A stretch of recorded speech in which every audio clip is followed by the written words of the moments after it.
अब ये देखिए, क्या ये भक्ति की स्थिति है? क्या ये भक्त के शब्द हैं कि अभी वो पूजा से उठा है, आसन से उठा ही है। अभी जिस पूजा घर में उसने दीप प्रज्वलित किया है, दीप अभी बुझा भी नहीं है। और भक्त के मुख से इस तरह की बातें निकल रही हैं कि तीसरी बार हमने 100 हनुमान चालीसा का पाठ किया है, हवन किया है, देखते हैं क्या होता है। अगर कार्य सिद्ध नहीं हुआ, मतलब हमारे मनोरथ पूर्ण नहीं हुए, हमारी चाहतें पूरी नहीं हुई, तो हमें मान लगे कि हनुमान जी असमर्थ हैं। जय सिया राम। सब सुख लहे तुम्हारी सरना, तुम रक्षक काहू को डरना। हनुमान जी प्रसन्न हो जाएं, कृपा कर दें हनुमान जी, तो समस्त कार्य सिद्ध हो जाते हैं मनुष्य के। हनुमान भक्ति पे जितने सारे वीडियोस सामने आते हैं, उसका एकमात्र उद्देश्य ही होता है कि ये भक्ति, ये विश्वास हमारे भीतर और प्रबल हो जाए। और विश्वास हनुमान जी के प्रति है तो उसको भी निरंतर खाद पाने की आवश्यकता होती है, निरंतर उसके संवर्धन की आवश्यकता होती है। विश्वास स्थिर नहीं रहता, या तो वो घटेगा या बढ़ेगा। इसलिए हमेशा ये कोशिश होनी चाहिए कि विश्वास हमारा निरंतर बढ़ता रहे। बहुत सारे लोग हमसे पूछते हैं कि आप जिस भी मंदिर में जाते हैं, जिस भी संत से मिलते हैं, तो यही पूछते हैं कि क्या हनुमान जी की पूजा से, उनकी कृपा से क्या सब संभव है। लोग पूछते हैं कि क्या आपका विश्वास अभी तक नहीं बना है। लेकिन हम आपको बताएं कि हर व्यक्ति को, हमारी भी यही कोशिश होती है कि विश्वास निरंतर बना रहे और मजबूत होता रहे और दृढ़ होता रहे। भक्ति को भी संवर्धन की आवश्यकता होती है, इसको भी पोषण देने की आवश्यकता होती है। एक जगह अगर इसको स्थिर कर दिया जाए तो भक्ति भी स्थिर नहीं रहती, या तो बढ़ेगी या घटेगी। इसलिए निरंतर ये बढ़ती रहे, ये कार्य करने की आवश्यकता होती है। ये सब बातें कहने के पीछे एक कारण है। कारण यह है कि जब भी हमें मौका मिलता है तो हम आपके द्वारा भेजे गए कमेंट्स को, मैसेज को पढ़ते हैं, जो आप मेल करते हैं उसको पढ़ते हैं, और जो भी हमें लगता है कि इस विषय पे बात करनी चाहिए उस पे हम बात करते हैं। कई बार संक्षिप्त उत्तर भी हम लिख कर दे दिया करते हैं।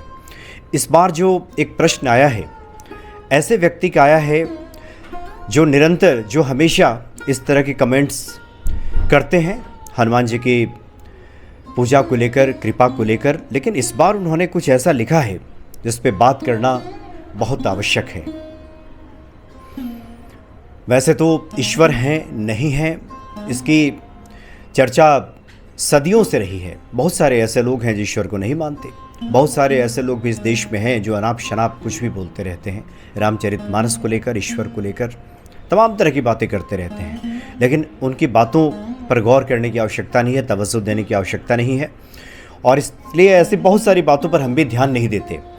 लेकिन इस बार जो मैसेज आया है एक ऐसे भक्त का है जो बहुत पहले से हनुमान भक्ति देखते रहे हैं, और हमने इनके मैसेज पे पहले भी ध्यान दिया, इसलिए मेरा ध्यान गया, और ये वो मैसेज है जिस पे बात करना बहुत आवश्यक है। यह है प्रशांत कुमार शर्मा जी।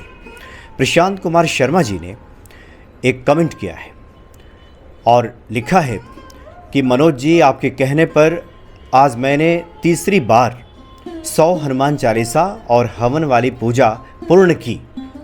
लेकिन तो पहले प्रश्न के पहले भाग पे हम आते हैं। ये बहुत अच्छी बात है प्रशांत जी कि आपने हनुमान जी की तीसरी बार 100 हनुमान चालीसा का आपने पाठ किया है और हवन किया है। लेकिन बात अब आगे क्या वो लिखते हैं, ये देखिए। लिखते हैं कि लगता है हनुमान जी स्वयं असमर्थ हैं। आगे लिखते हैं, कुछ दिन देखते हैं। फिर आगे लिखते हैं, नहीं तो ये स्वीकार करना पड़ेगा कि हनुमान चालीसा में लिखी हुई बातें फर्जी हैं। इस तरह का कमेंट्स उन्होंने किया है। अब ये देखिए, क्या ये भक्ति की स्थिति है? क्या ये भक्त के शब्द हैं कि अभी वो पूजा से उठा है, आसन से उठा ही है।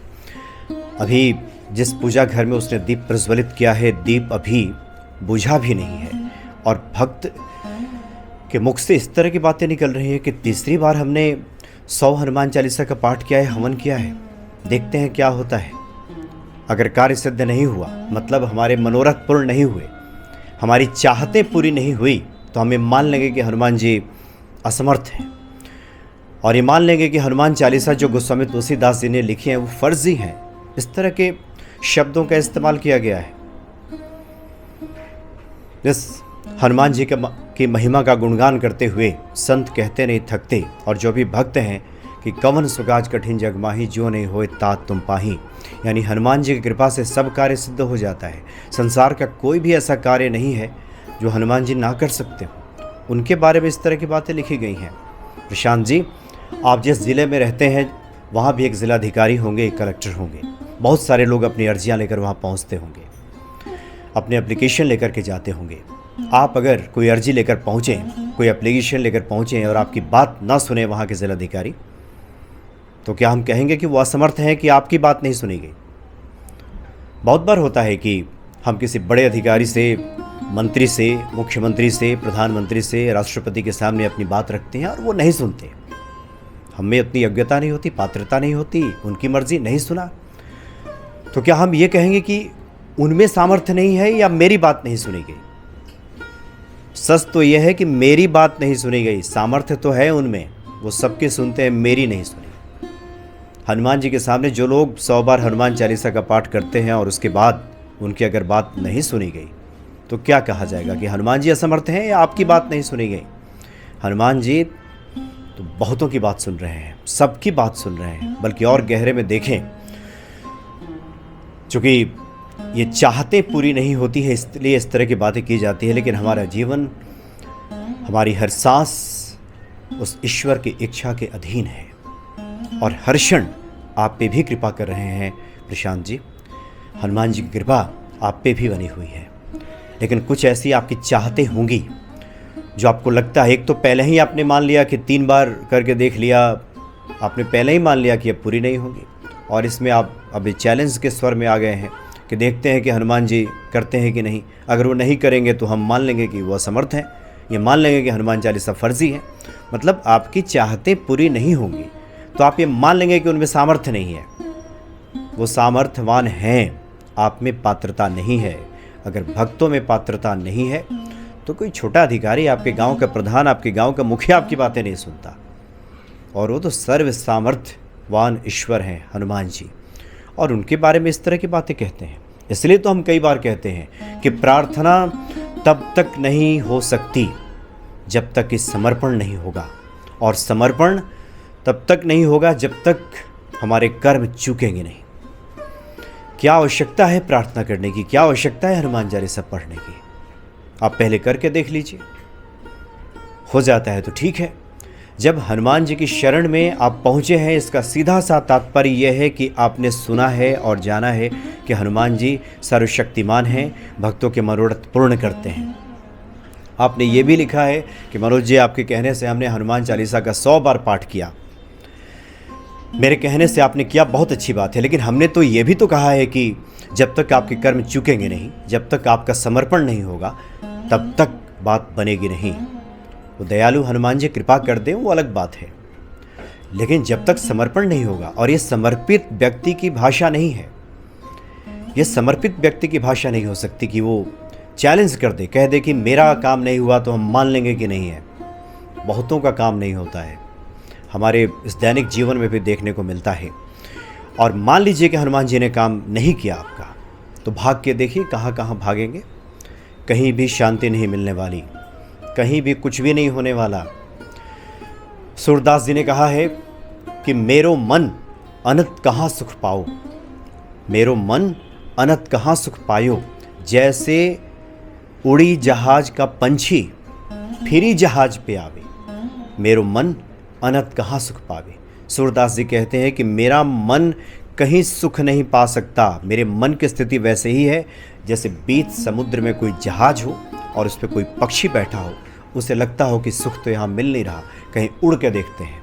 और जब पक्षी उड़ता है और चारों तरफ अनंत समुद्र को देखता है, तो फिर लौट करके उसी जहाज़ पे आश्रय ढूंढता है, उसी जहाज़ पे फिर बैठ जाता है।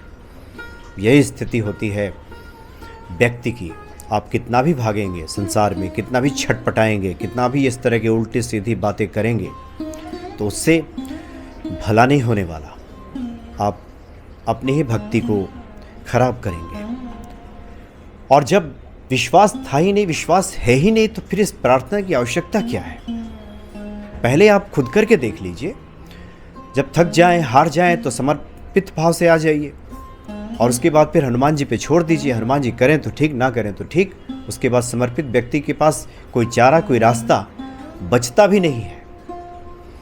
रामचरितमानस में आप भी पढ़ते हैं, हम सभी पढ़ते हैं, तमाम जो कथाकार हैं वो कहते हैं कि जब इस धरती पर अत्याचार बढ़ने लगा, राक्षसी प्रवृत्तियां बढ़ने लगीं, तो धरती, गौ और सभी जो ऋषि मुनि हैं भगवान विष्णु के पास प्रार्थना करने के लिए पहुँचे और प्रार्थना की कि अब आप उबारिए। तो उन्होंने कहा कि ठीक है, आप जाएं और प्रतीक्षा करें। प्रार्थना के बाद एक ही उपक्रम, एक ही उपाय बचता है, प्रतीक्षा।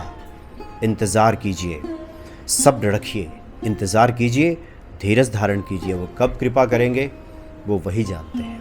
लेकिन इस तरह के शब्दों से किसी का भला, किसी का उद्धार नहीं हो सकता। हम तो जब श्रद्धा भाव से, भक्ति भाव से भी ईश्वर की आराधना करते हैं, उसके बाद हमारे शास्त्रों में इस बात का वर्णन है कि कोई भी ईश्वर का पार नहीं पा सकता, किसी में सामर्थ्य नहीं है कि ईश्वर की आराधना कर सके, उनका पूजन कर सके। इसीलिए आखिर में क्षमा प्रार्थना की गई है कि हमसे कोई त्रुटि हुई हो, हमसे कोई भूल हुई हो तो आप क्षमा करें। और यहाँ तो भक्त अभी आसन से उठा ही नहीं है, अभी हनुमान जी की पूजा करके अभी खड़ा ही नहीं हुआ है कि इस तरह की बात वो कहना शुरू कर दे कि देखते हैं कि इस बार क्या करते हैं, नहीं अगर हुआ तो हम ऐसा कहेंगे।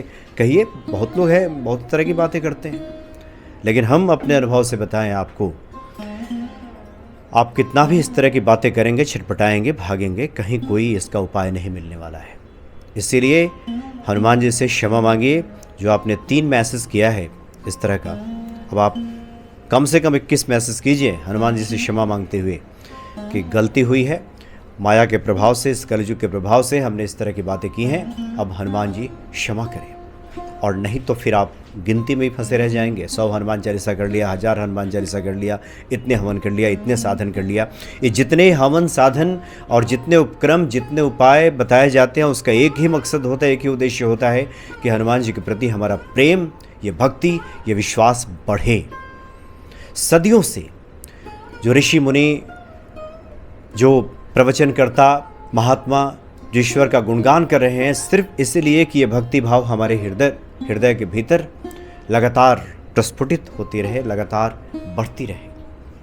और सारे उपक्रम करने के बाद अगर ये भक्ति भाव ही न बढ़े, एक तरफ प्रार्थना चलती रहे, पूजा चलती रहे और मन के कोने में विश्वास चलता रहे और ये चलता रहे कि हम देखते हैं कि हनुमान जी करते हैं कि नहीं, करके देखते हैं, फलां ने कहा है कि हनुमान जी सब करते हैं, करके देखते हैं। ठीक है, शुरुआती दौर में करके देखते हैं, ठीक है, लेकिन जैसे जैसे ये आपकी भक्ति बढ़े तो फिर अपेक्षा की जाती है कि आपके हृदय के भीतर भी ये विश्वास बढ़े, ये भक्ति बढ़े। हमेशा ये कुभाव नहीं चलेगा। और इस तरह के शब्दों का प्रयोग कि हनुमान चालीसा फर्जी है, ये तो साफ जाहिर होता है कि व्यक्ति के हृदय में अभी तो भक्ति का लेश मात्र भी नहीं है। समर्पण तो बहुत दूर की बात है, वो तो शर्तों में बांधना चाहता है ईश्वर को। इसलिए इस भक्ति भाव को बढ़ाएं और जब तक ये भक्ति भाव नहीं बढ़ेगी तब तक ये सिर्फ और सिर्फ इस तरह की पूजा सिर्फ एक दिखावा भर रहेगा। लोगों को लगेगा कि व्यक्ति हनुमान चालीसा का पाठ कर रहा है, दीप प्रज्वलित कर रहा है, मंदिरों में जा रहा है, हनुमान जी के दर्शन कर रहा है, लेकिन उस दर्शन से, उस पूजा पाठ से कुछ भी भला नहीं होने वाला है। और ये परेशानी और ये मुश्किलें बढ़ती रहेंगी। और आखिर में हम फिर से बताएं आपको, हनुमान जी हर क्षण आप पे कृपा कर रहे हैं, लेकिन चाहते पूरी नहीं हो रही हैं, ख्वाहिशें पूरी नहीं हो रही हैं। चाहते तो अनंत हैं, ये हो जाए, वो हो जाए, ऐसा हो जाए, वैसा हो जाए, वो पूरी नहीं हो रही है। तो ये अकुलाहट है, ये छटपटाहट है। इसलिए अकुलाहट, छटपटाहट छोड़ दीजिए। संस्कृत में हम लोग पढ़ते हैं, पढ़ा है हम लोगों ने, स्कूलों में आपने भी पढ़ा होगा कि बछड़ा जितना ही ज़्यादा छटपटाता है अपनी माँ के पास पहुँचने के लिए, गाय के पास पहुँचने, जितनी ज़्यादा छटपटाता है उतना ही ज़्यादा उसका बंधन मजबूत होता चला जाता है और ज़्यादा कसता चला जाता है। इसलिए सब छोड़ दीजिए, अकर्ता की स्थिति में आइए, सब छोड़ दीजिए हनुमान जी पे, सब पूर्ण हो जाएगा। लेकिन इस तरह के शब्दों का इस्तेमाल ठीक नहीं है। आपकी बातों से किसी भी व्यक्ति के भीतर भक्ति भाव बढ़े, ये भी सबसे बड़ी पूजा है, लेकिन आपकी बातों से लोगों का विश्वास डगमगाए, लोगों का विश्वास खंडित हो, ऐसे लाखों लोग हैं जिन पे हनुमान जी ने कृपा की है, और वो जब हनुमान जी की बात करते हैं तो उनकी आंखें अश्रु से भर जाती हैं, उनका गला रूंध जाता है। ऐसे काफ़ी लोग हैं, और इस तरह के भक्तों से हम बीच बीच में आपका परिचय भी कराते रहते हैं। लेकिन इस तरह की बातें लिखना ये ठीक नहीं है। इसका सीधा सा तात्पर्य यह है कि हमने हनुमान जी की महिमा को अभी जाना ही नहीं है। प्रार्थना क्या है हमने अभी समझा ही नहीं है। अभी तो हमने देखा देखी शुरू किया है। अभी तो हमारे भीतर कुछ चाहते हैं, उसको चाहते हैं कि पूरा हो जाए।